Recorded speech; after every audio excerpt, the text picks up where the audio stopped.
Good afternoon again. Good to see you here. As we can see, we have a little less people, so some audience has chosen to go for the session 2 as well. A couple of announcements. First announcement is, of course, the pleasing one. You all received an evaluation form. You know what it is, and the conference organizers, they always are keen for a good, positive or negative feedback. So please take your time and just fill it up. There's not much that information asked from you. So you just fill it up and don't forget to return to the reception. Yeah, it's not much. It's not much. It's not that kind of problem. We will have 2 speeches now. After that, we will leave for the coffee break. And the second session will probably have a coffee break together with us. So don't worry if somebody comes in and we haven't finished yet, or vice versa. We are free to manage our time. And lunch was good, right? Okay. How did you like the fish? Was okay? Good. I find I needed some more salt or something, an extra bit to it, but otherwise it was exceptional. Right, we are ready to start, and I would like you to please warm welcome with applause Rosanna Lemot-Strele. It's a tough one. I can't exactly pronounce your surname, but I'm sure you will do that for me. Please take a stage. We will turn on the microphone. This one? Yeah. Thank you. Okay. Good afternoon. Okay. Applause, please. Welcome. Thank you. Well, I think I've managed, yes. Well, good afternoon again. My name is Rosanna Lemot-Strele. It's very, very hard to pronounce. I know you don't need to. Lemot will do. I am now working for a law firm, and I'm a co-founder of an Institute for Privacy and Access to Public Information called InfHouse. Previously, I worked for 6 years as a deputy of information commissioner, so at the DPA, the National Data Protection Authority. So I'm for the data protection, of course, but I'm also for the free access of at least public documents. And today I will focus on both. Being a lawyer, I know I risk of boring you a bit, and after lunch, so please don't sleep on me. I will try to keep you awake. I think Ian in this morning said that he found a tender, a state tender, and the language in this tender was like for sociopaths. So I would like to remind you that people do speak different languages, and I don't think about English, German, French. I think about the professional languages. So being a lawyer, I'm always irritated when I'm using a computer and an error message pops out, you know, saying like, your computer rebounded for a bug check, then followed by a number of mysterious and dangerous looking signs, numbers and letters. I don't know what to do with it.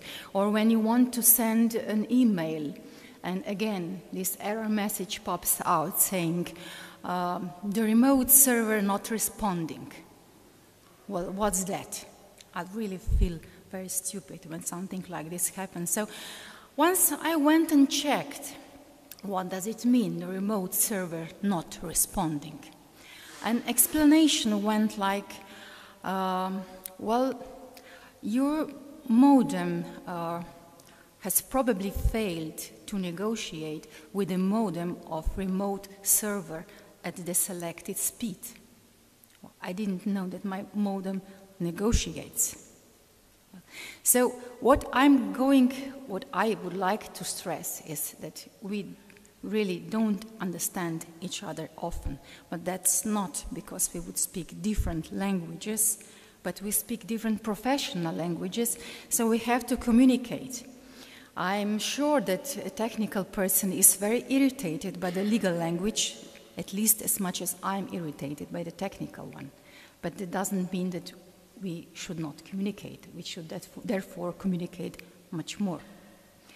So, going back to the personal data and access, we've heard a lot about the open data. But open data is an idea, a philosophy we would like to follow nowadays. On the other hand, personal data protection is a fundamental human right, very, very well regulated, as Bastian was telling you before. And when there's a collision between an idea, between a philosophy, and between a human right, what do you think, which one will prevail? But obviously, I think a human right. So we should do something with the open data.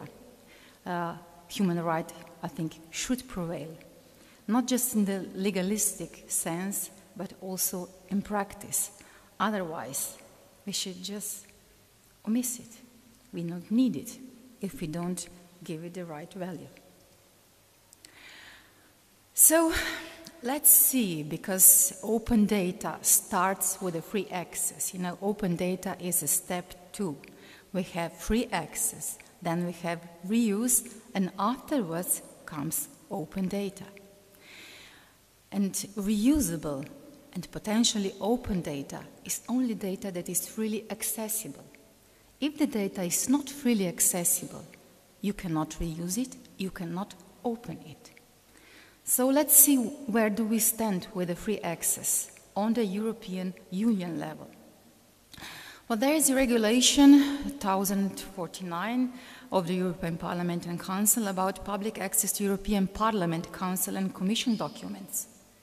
Then we have a directive known as PSI directive that's about the reuse, but it focuses on the economic aspect of reuse. It doesn't really force member states to allow access. And then we have also directive about the public access to environmental information. So there are some fragments, but on the European Union level, we don't really have a document, a legal document, a directive or a regulation that would force member states to allow access to certain documents. That would, let's say, have a minimum number of exceptions that would be allowed. And that minimum number of exceptions will be harmonized.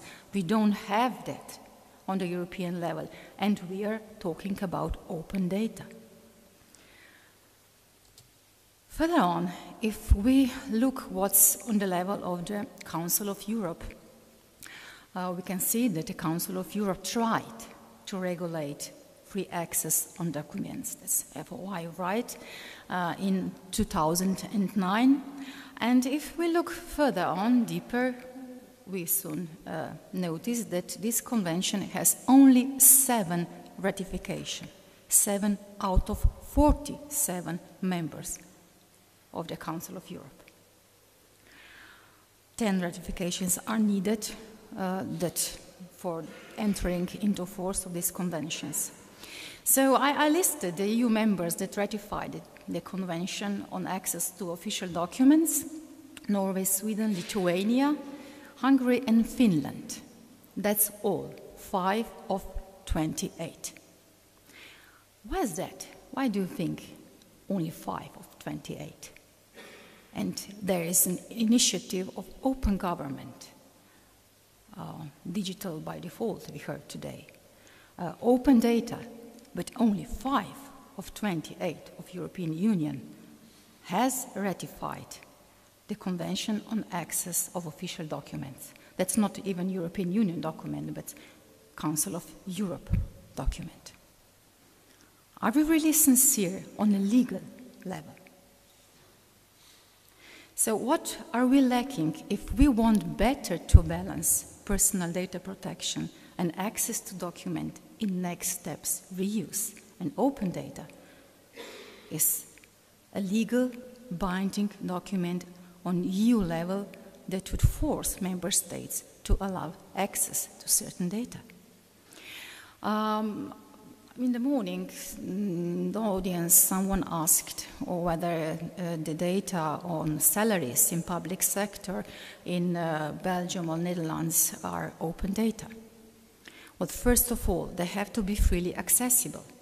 They have to fall under FOI law. So in Slovenia, they fall under FOI law. All the salaries in public sector, individual salaries, are freely accessible. That would potentially mean that this data is also reusable. We never, as long as I can remember, had a request to reuse the data on public sector salaries. But if there was this request, I think the data would be reusable because they are freely accessible. Also, the data related to other spending of public money. But it's not the case in all member states, as we heard. In Belgium, in Netherlands, in many member states, even the data on salaries in public sectors, of public functionaries, of employees in public sectors are private, personal data, protected, not accessible. Our NGO InfoHouse is currently helping Slovenian journalists to gain the data about the allocation of money of the Slovenian members of European Parliament. She wanted to know how much they spend, how much they get for salaries, for going around in behalf of the European member, and how did they allocate the money that was given to them for the staffing arrangement. So on the one side, it was really personal, the money that the member of European Parliament got, and on the other hand, how much money he or she got for the staffing arrangement and how this money was spent. Well, European Parliament said it was personal data protection, so they denied the request. Now we are fighting in front of Ombudsman and trying to convince her that this data should be freely accessible under this European Union Regulation 1049. But it's very tough not to crack. I'm not sure we will succeed at the end, because Ombudsman just wrote us a week ago that we have to demonstrate necessity for this data. So the Ombudsman holds the data about the money that was given to the representative of Slovenia in the European Parliament as a personal data, and also the money that was given to him for the purpose of staffing arrangement. That's all personal data for the Ombudsman. And he basically wants us to demonstrate legal interest, which is hardly impossible. It's impossible in this case. So I just want to demonstrate how far are we on the European level from free access to the data. And then again, where's reuse and where's open data? But all in regard of personal data protection, of course. There are lots of data that are not related to person and are freely accessible, reusable, and open. So, on the other hand, I think I've shown you what's about, how's about free access. And on the other hand, we have personal data protection legislative. On the EU level, we have the directive 46/95. Bastian mentioned it before. All member states implemented this directive, so let's say it's not completely harmonized, but it's close enough in all member states, the rules on data protection. Then especially the European Union institutions have the Regulation 45 from 2001, regulating especially data protection regime in connection of the processing data by the community institutions and bodies. On the level of Council of Europe, we have the Convention for Protection of Individuals with regard to automatic processing of personal data from 1981, and this convention was ratified by all 47 member states. You remember previous Convention on Access, just 7 ratification, and it hasn't yet entered into force. And Convention on Protection of Personal Data was ratified by all 47 members. I think you can feel the difference. So, again, when colliding the open data and personal data protection, personal data on legal level should be. Practice could differ, but there's something wrong then with practice. Now, Bastian was telling us that the court decided otherwise. The court did not go into the details of the directive, well, for that or other reason, but that's bad. We have a law. If we have the directive, we should obey or change it.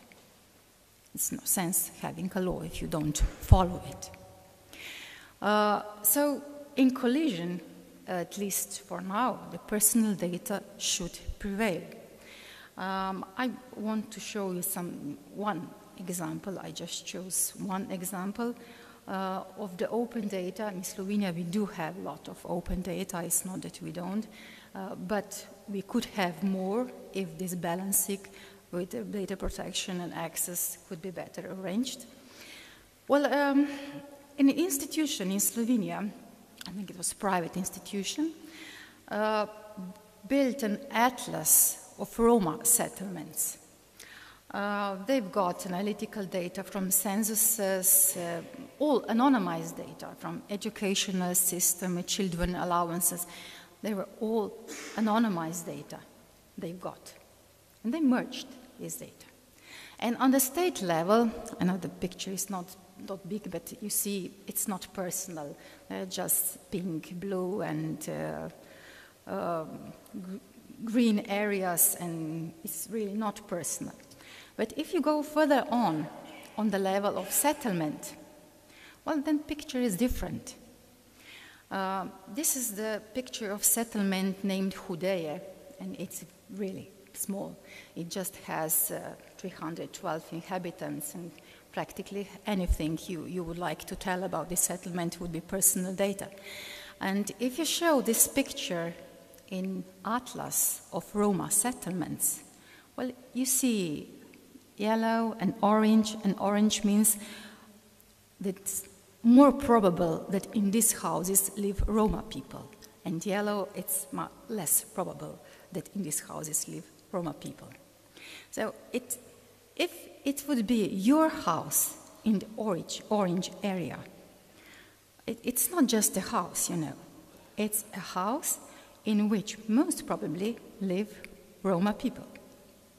And it is very personal.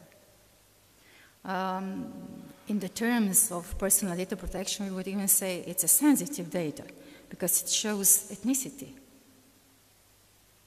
But it all began with anonymized data from censuses, educational system, and so on. They were guessing and, let's say, coloring these maps. And we will not stop in regard to personal data just with the directive and this regulation of the European Union, which is for European Union institutions. The story goes further on with the jurisprudence of the European Court of Justice in Luxembourg. The court went even further on in regard of what's personal data. Normally we would say personal data is always connected to a natural person.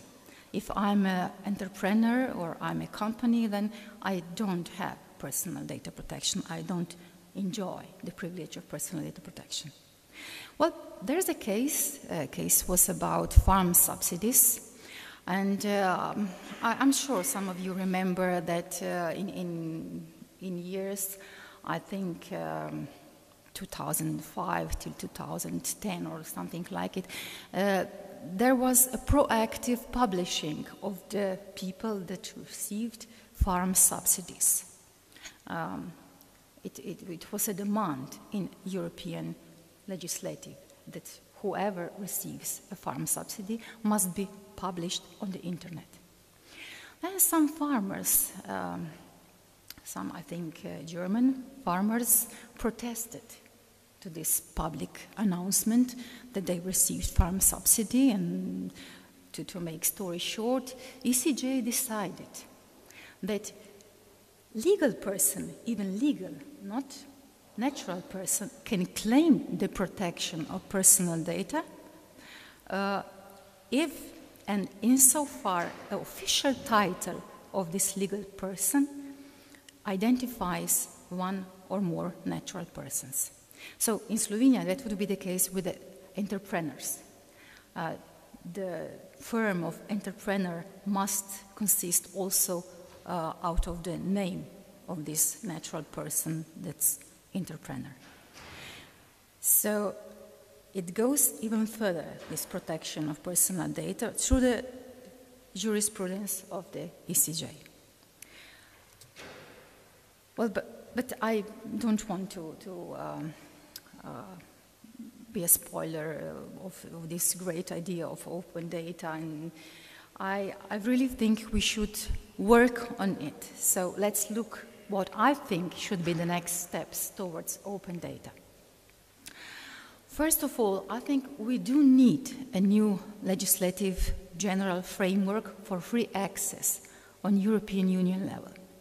You know, until we will asking European Parliament to reveal the data about the salaries of MPs and such things, and they will say, well, this is personal data, where we are very, very far from free access, reuse, and open data in general.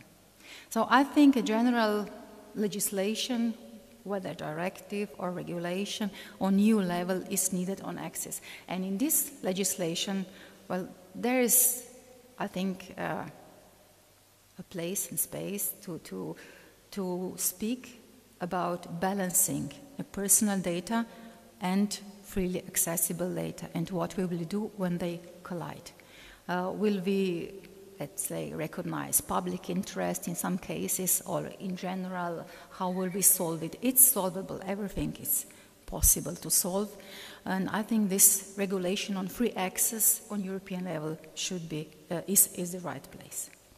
And then secondly, because the first suggestion is very bold, I think very ambitious, and if that's not possible on the short term, then we should at least convince European Commission and Parliament to stop insisting in demonstrating necessity, the legal interest, in cases we want to access to the data. And, well, the third question is the most tough one. So open data should stop being just philosophy, because if it's just philosophy, it will be overcome by the rights or interests that are arranged in legislation. Now, open data should be recognized on legal level as a next step of reuse. And then I think the story will have a happy ending. So that's all from my side. I hope I didn't spoil the party too much. I think there are solutions. So if there is a will, there's always a path. Thank you. Thank you, Rosanna. A lot of the stuff you actually opened up, tons of open questions, not exactly a recipe ready. Questions, please, from the audience. Okay, some of the things you mentioned. Now, what do you think? How often care for the personal is an excuse for covering up the data or not giving it away? Like, you could name some data personal, or you could lobby that something is more personal than it is, just not to give away something. Now, is it used as an excuse in some cases? Well, lots of things can be used as excuse, but when it comes to personal data, the rules are quite clear, and when in doubt, as Sebastian showed, where there are some opinions of the Working Party 29, there is also opinion about the term of personal data. And naturally, being advocate for personal data protection when in doubt whether something is personal or not, well, we will always tend to say it is personal. When in doubt, it's personal. Yeah. So you don't think it needs some, I don't know, different referendums or something to ask people to vote for the privacy or not privacy of such information, or it should be quite simpler? When in doubt, just don't give it away. You know, personal Somebody data protection, will always be in doubt. Yeah, yeah. Well, personal data protection is human right. That's it for now. So we can discuss how far will we protect people. And that's the case in directive and now the regulation. The new regulation should be prepared till the end of this year. And as I suggested, I think we do need a legislation of free access. And when we speak about free access, but there's a chance to say, in this case, we will allow free access because we think the public interest prevails, even when the personal data protection is in question.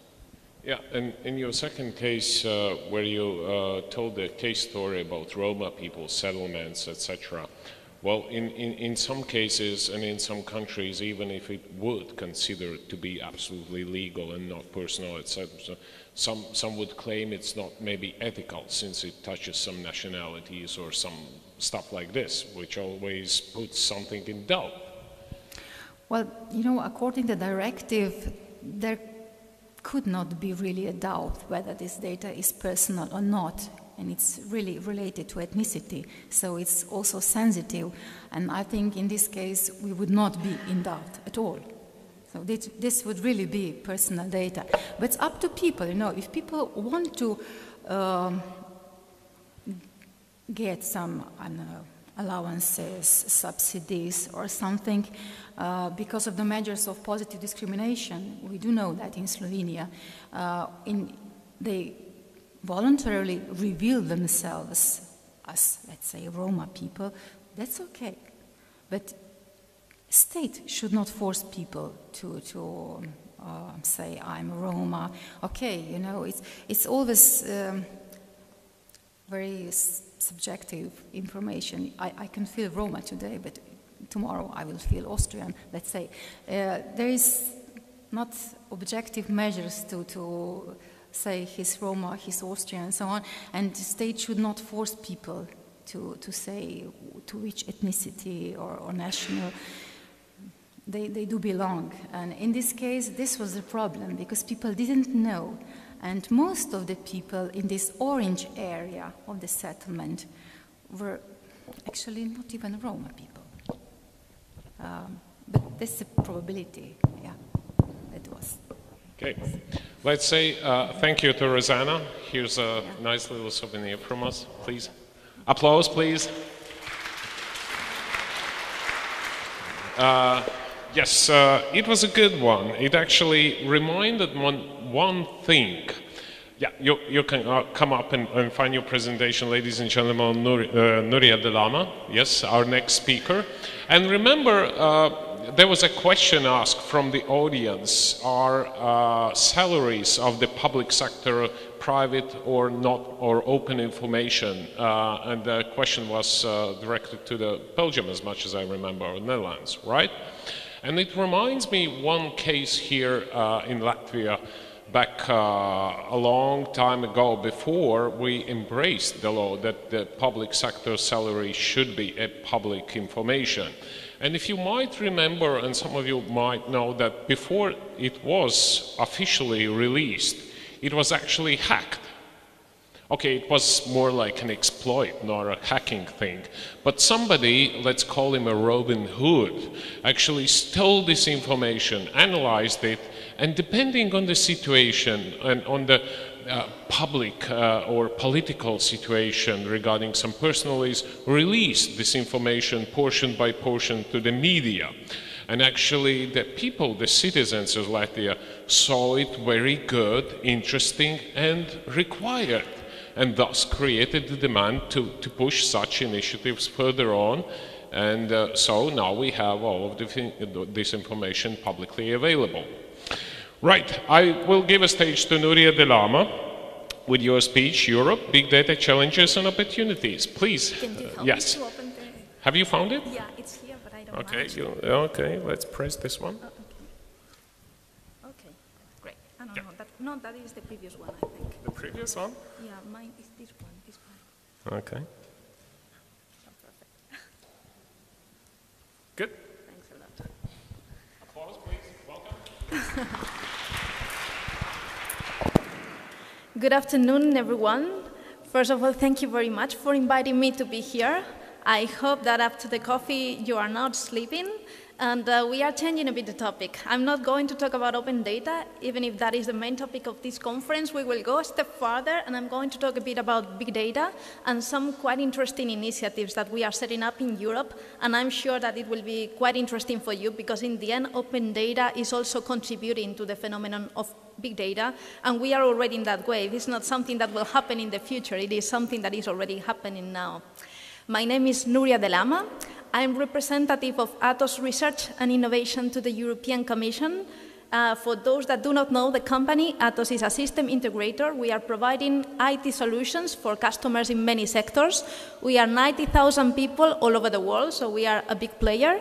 And today I have two hats, because in Atos what I do is coordinating all our research and development activities at European level, and I'm personally working in the fields of future internet and big data, but then I'm also Deputy Secretary General of the Big Data Value Association. So that's why I'm saying that today I have two hats for this presentation.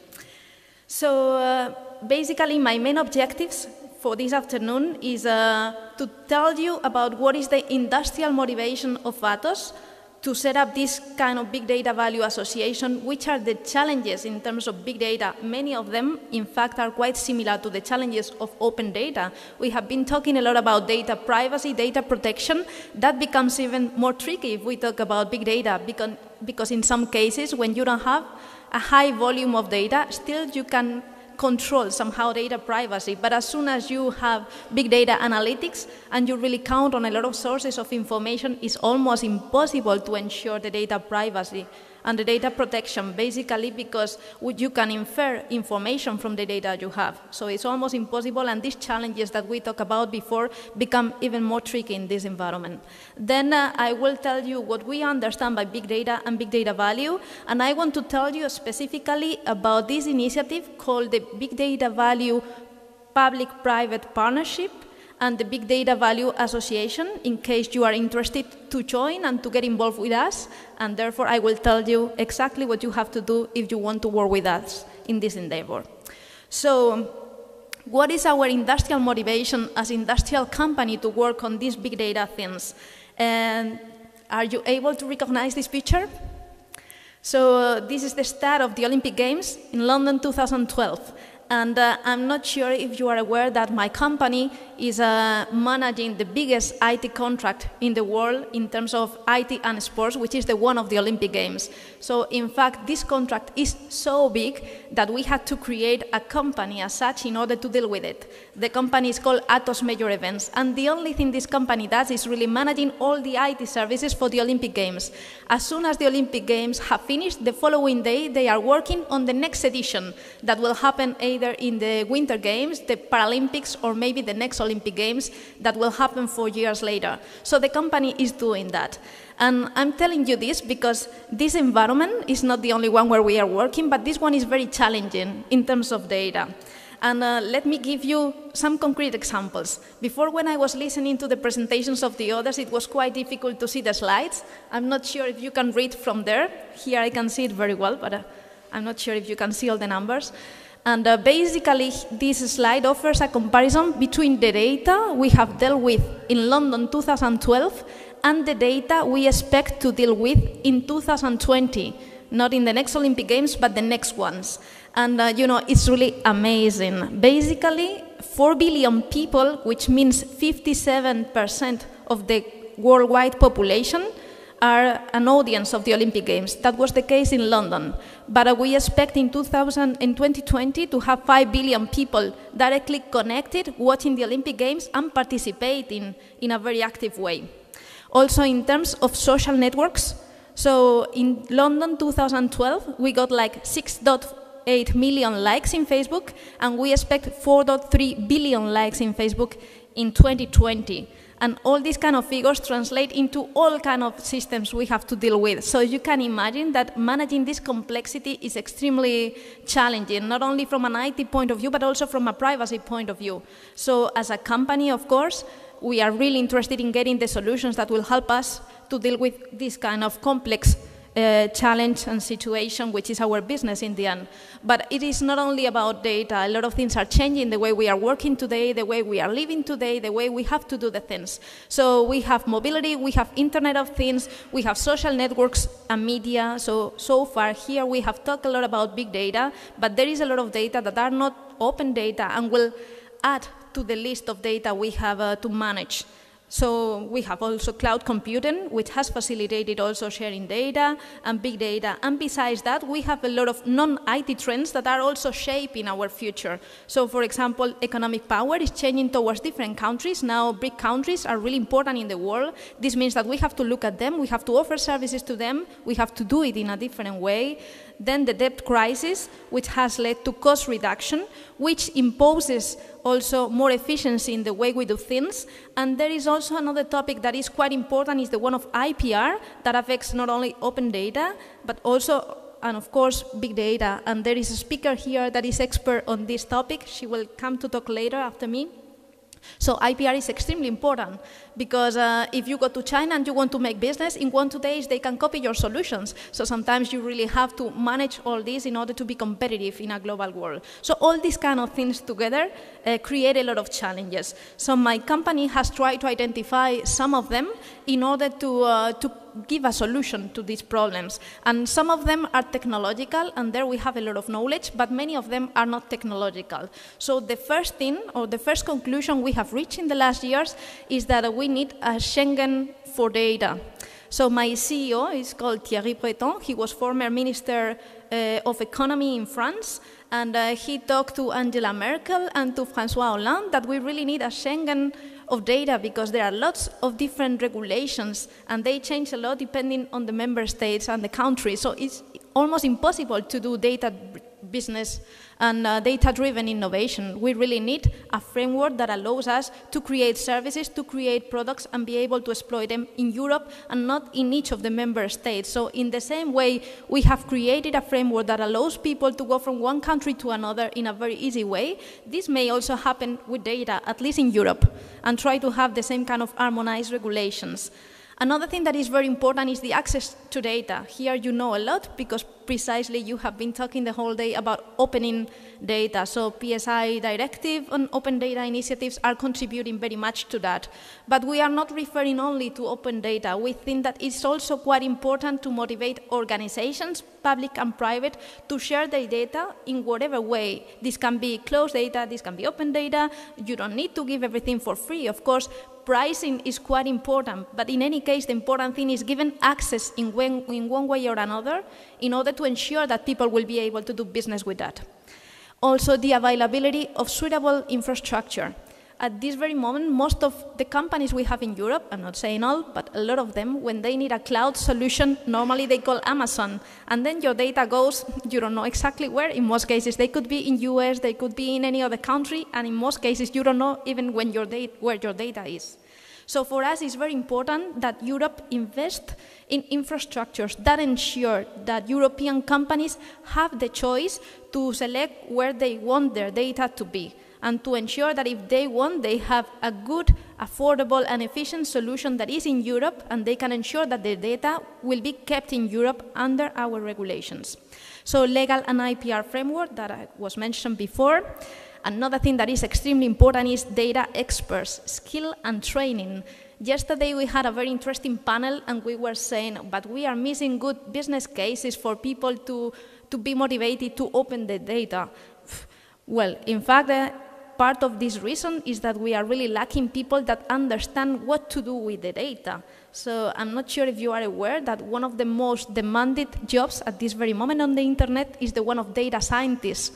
Basically because we really need people that understand what is the value behind the data. And it's not only mathematicians or physicians, but also people that understand the business, so people that have the complete picture and can come with very good applications, services that really capitalize on the value of the data.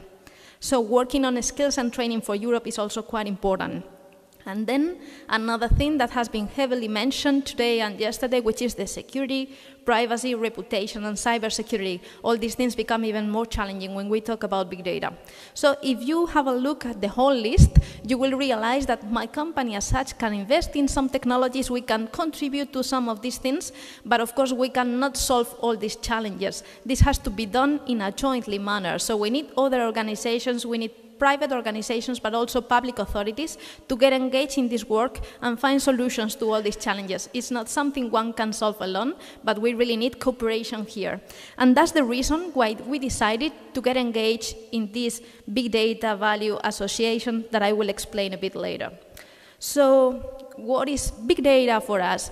We are not talking about something different than the others. Basically, we are adopting somehow this academic view. Big data is, we refer to that when we talk about data sets that are so large and complex that we cannot manage them with the current technologies. So the word complex is very important because we talk all the time about the value, the volume, but it's not only the volume, it's also the complexity of the data as such. This is more the academic view, and therefore we could start talking about the challenges, the barriers, the problems, data privacy and all these things, but we also want to have a look at the opportunities. So big data is a field where we see lots of opportunities for Europe.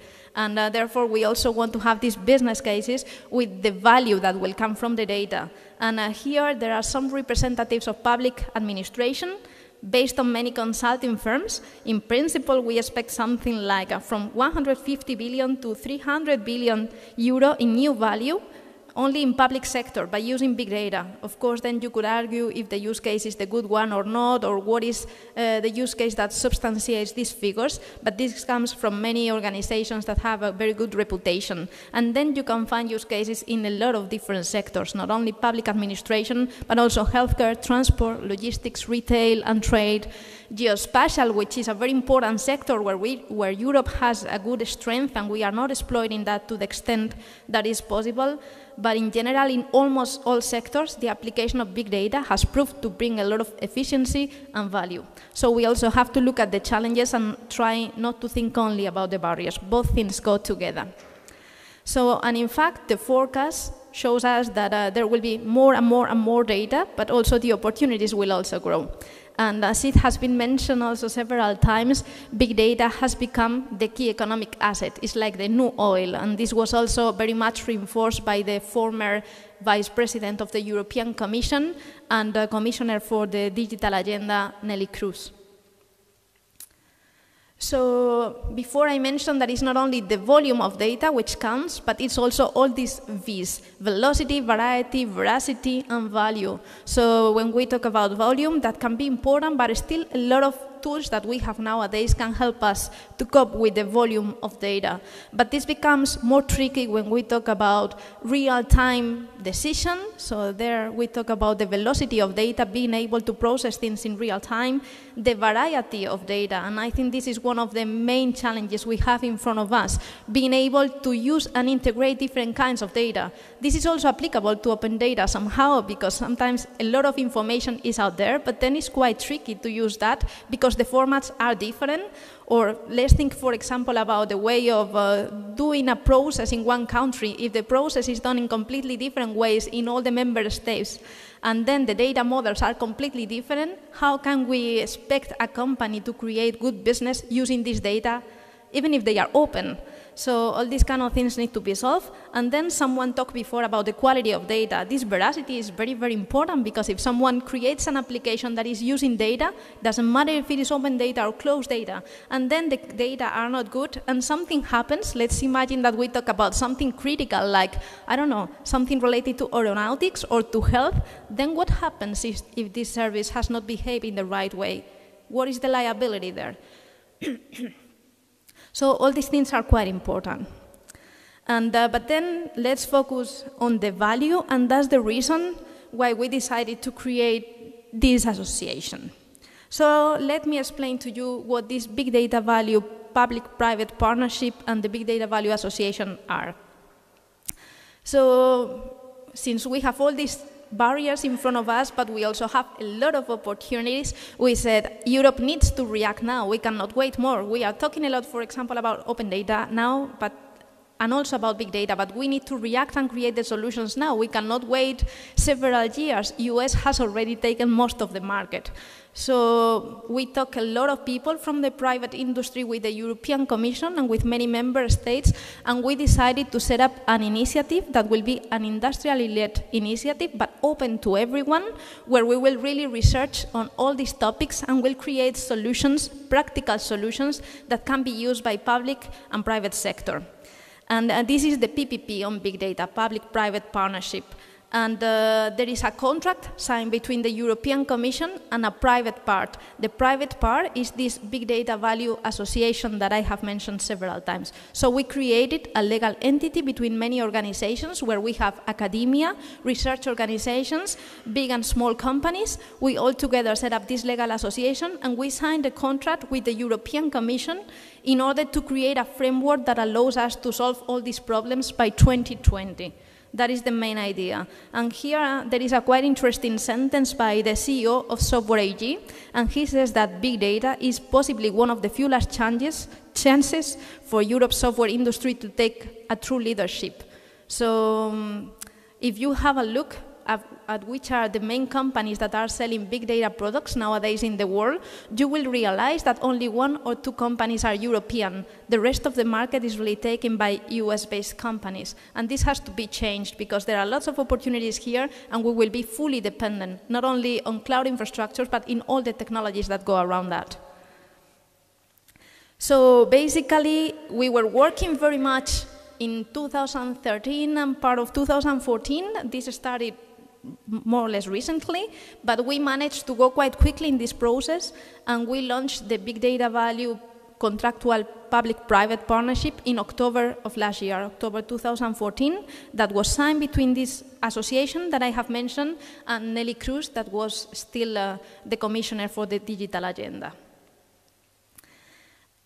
So now you see a happy thing. Before the association, everyone was sad. Now everyone is happy, so at least we have a plan. And we had our first General Assembly in Barcelona in November of last year, so all the companies are already working on these kind of things. You can see that I was named their Deputy Secretary General of the association. And, but there are many companies that are working on that. I'm not sure if you can see it from there. Basically, the association was born or was pushed by the European technology platform NESI. NESI is a platform for software and services and has more than 450 members all over Europe from all the member states. And there we have a steering committee. These companies, including my company that was involved there, we decided to push for this big data topic. And then we decided to contact research organizations, universities, and companies in Europe that are also worried about all these problems that I mentioned before. And basically, we set up a core group that is the one that has signed the legal association. And some of the companies, for your information, that are heavily involved there are IBM, Orange, Atos, Telecom Italia will be soon, Thales, Engineering, SAP, Software AG, Siemens. So we have all the very big IT players in Europe, many telecom operators and IT companies. But in order to create this process, we were not only technological companies. We had lots of workshops in Europe with people representing all the kind of industrial sectors we have in Europe. So we really met with people working in logistics, with banks, with people working in retail, geospatial environment, all kind of sectors. So we were really having a lot of work in order to identify the requirements of all these industries and engage with them in order to be sure about all the problems that we have to face when we talk about big data, not only from the supply side, but also from the demand side. And basically, this association that I'm telling you about today has some principles. The first thing is that we are fully open. So I'm telling you this here because you can come to us and you can work in the association and become a member. We are working also with the principle of transparency, so everything we do is transparent, we publish everything. Cooperation with the others, inclusion, efficiency, neutrality, so all these kind of things are very important for us. And also we try to represent all the steps of the value chain, from data gathering to data processing, data curation, all the steps. And also we represent all typologies of organizations in Europe, big companies, but also small companies, academia, research organization, public sector. So all of them, including the views of the user, have to be represented in the association. This is the structure of this association, and I don't want to go in detail. Later on you will see that there is a slide with a lot of boxes, but that's not so nice for today. The important thing here is that this Big Data Value Association is not working independently of the other plans of the European Commission. As I told you before, this is a contractual public-private partnership, which means that there is a commitment both from the public side, but also from the private side. And therefore, all of us, we have committed to some KPIs, key performance indicators, and all the things we are doing in the association will be interlinked with the different research and development projects that will be funded by the European Commission in the coming years. So it's not only that I propose you to join our association, but also if you are interested in working in research development or solving the problems that I have mentioned before, this work will be fully interlinked with all the projects in Horizon 2020 around the big data topic. So I will jump over that. So in reality, what is this big data value? So our main objective is not to create an amount of projects that will research and will create prototypes again. You know that the European Commission has a major problem nowadays. It's the fact that they have invested a lot of money in a lot of technologies, but it's quite difficult to see tangible results, the real impact on the market. So basically, our driver is the impact, ensuring that we do research and development, but what we do will really reach the people, the society will be visible, and we will really increase our market share. That is something that we can quantify. And basically, we will do this by transferring technologies and applications. So we will not only working on the supply side, creating more technologies, creating more companies working on big data, but also on the adoption of these technologies, ensuring that there is a clear alignment between the supply and the demand. And basically for that, we will have a framework of cooperation, and we will have a lot of projects working on that. So our scope. First of all, technology leadership. We want Europe to be a leader here. I mentioned before this sentence of Software AG. We don't want Europe to have two companies working on big data and then all the big giants that have already taken the market on the internet to be also the leaders on big data. Because if data is the new oil, that means that they will have the power and Europe will be completely dependent. So our ideas, first of all, is to create and to improve some of the technologies we have. Because you know that there is already a lot of big data frameworks, even open source frameworks, that we can use. So we don't want to reinvent the wheel and start from scratch. It's really taking what we have and ensuring that we work on the gaps and on the important things, but still keeping the leadership from a technological point of view. Maybe we cannot be the leaders on something concrete, but we can identify those technological areas where we can still be the leaders worldwide. And then industrial leadership. So basically, we want the companies that are involved there to get a market share. So that's why I was referring to quantifiable results. Research and innovation, of course, that will be important because many of the topics that I have mentioned before require still some research and innovation. And something that is extremely important, which is creating the right business ecosystems. And yesterday in the panel, we were talking very much about technology, APIs, and about data, open data. But it's not only putting the things out there. Innovation doesn't happen like that if you don't help the process. So it's very important creating the right ecosystems where you have the technology, where you have the data, but you have the right stakeholders. the supply and the demand, the people that are creating applications, the brilliant guys that are creating a lot of good technologies and services that they can somehow relate to potential customers, that they can talk to each other, and we create an innovation that makes innovation flourish, but that requires a lot of elements. So we are also working on that. Another important thing is that it's not only money. Of course, in the end, our companies are collaborating because we want to get market share and be leaders in the market, but besides that, it's quite important that we focus on solving real societal challenges in terms of health, in terms of environment. So there are many fields where Europe has a lot of important problems and big data can have a big impact there. And another objective we have is really increasing awareness about big data, not only talking about the technologies, but ensuring that people understand what is the value behind using big data technologies and the kind of applications they can bring to their companies, ensuring that they can see an impact of all these kind of projects. So that's very important. For that, we have set up some objectives at different levels. The first and the most important one is the improved competitiveness of European companies. And in fact, our key performance indicator about that is that we have committed to get for European industry a share of 30% of the big data market by 2020. So that's quite important. But as I said before, it's not only about the supply side. We want our IT companies to be leaders there, but it's also about increasing the competitiveness of other companies. So we don't want to create technology and then there are no users to use it. So for us, it's very important to talk directly to the stakeholders in public sector, in banking, insurance, in logistics, smart cities, whatever sector we are talking about. So the idea is to get a very clear idea of the requirements. We have already worked for 2 years on that, and be able that we solve somehow the problems of our industrial companies in Europe, in whatever sector they work. Many of the sectors could be new ones, and maybe we don't know about them. And then foster the take-up and integration of these technologies. So I will go a bit quicker. We have also some objectives in terms of innovation and in terms of societal aspects, but I will not go through them because I think that we cannot go into the details. We have also some clear commitments. Some are qualitative, some others are quantitative. But let me go to something that probably is quite important to many of you. We have defined 5 major technological pillars for the next programs of the European Commission. From a technology point of view, we will be focusing most of the funds in 5 areas: data management, data processing architectures, deep analytics, data protection, and advanced visualization.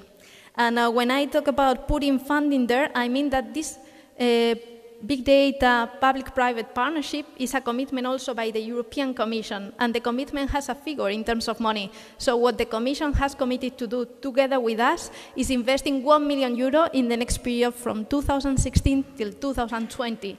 So basically, the research and development programs of the European Commission, the next work program 2016-2017 already contains many topics under this PPP on big data. So all this is already included in the next work program and will happen till 2020. And these are basically the major topics from a technical point of view that are included in the work program. But for doing that, and I finalize somehow with this, we have created 2 additional instruments that are very important. One of them is called European Innovation Spaces, and another one is called Lighthouse Projects. If you are working in Horizon 2020, you know that there are research and development projects, innovation actions, but these instruments are a bit new. And basically what we want to do with the IS spaces is creating these ecosystems that I have mentioned before. These projects are not purely technical. They are trying to bring different stakeholders and to cover multidisciplinary areas. So skills, legal, technical, application, business, and social. And main idea of these IS spaces is fostering access to data, convincing companies and public sector to put their data and to ensure that others can create innovation on top of that. Sometimes paying for this data, sometimes it could be open data, but in any case, fostering access to data access to technology, access to skills, and having a benchmarking framework for people to know exactly what they could choose in order to create benefit in their companies. So in the next work program, you will see that there are two specific topics on these European iSpaces. One of them will be focused on data integration, integrating different kind of data that are quite difficult to use today in a joint manner. And the second thing will be iSpaces for data experimentation, ensuring that these environments are available for developers, for startups, for public sector, for private sector, in order that people can create applications and services on top of all these kind of elements. And then the other one is the one of lighthouse projects, and these projects will be very big projects with quite a lot of money, where we really expect to give visibility to the kind of results that can be achieved when you deploy big data solutions in a specific sector. So they will be focused only on one sector, for example, environment, or the geospatial framework, or I don't know, how to bring big data to some use cases in health. But basically, they will try to provide a very good visibility with quantifiable indicators on what is the benefit of deploying big data solutions in that specific sector. And my presentation is a bit longer, but I think that I will not go through the other things. So basically, this is the time frame of the association. All these projects will be executed between 2016-2021, but the money will be assigned in the period 2016-2020. And if you want to join the association, you have to go to this webpage, bdva.eu. There you will find all the work we have already been doing, the strategic research and innovation agenda, a lot of information that can be useful, also a lot of things about open data. You can find the contacts of the people, and there is also a frequently asked question section and a place that you see there quite highlighted that is for expressions of interest. So if this topic is of your interest, if you think that you would like to relate somehow to the association, go there, fill in the expression of interest, and we will send information to you, and we will tell you how to become a member of this Big Data Value Association. I think it's an amazing topic to work in. I think it will provide a lot of opportunities. A lot of the things about regulation that my colleagues pointed out before are also related to this domain of big data. So I really invite you to come here to work with us. And of course, thank you very much for your attention today.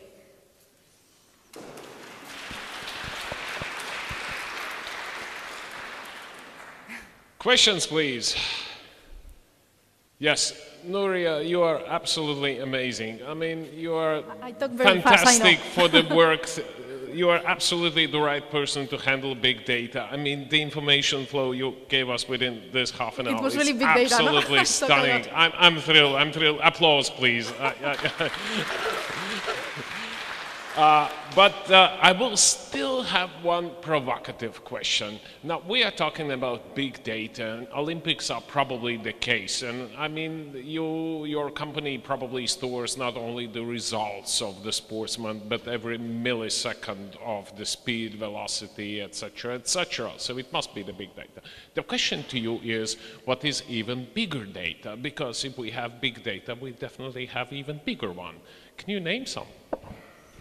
Yeah, in fact, many of the problems that we refer to as big data today are not big data problems. We talk about big data when you cannot solve the problem you have with the current technologies. So a lot of data, only because you have a lot, if you really have already the technological framework that allows you to manage that, nowadays that's not big data.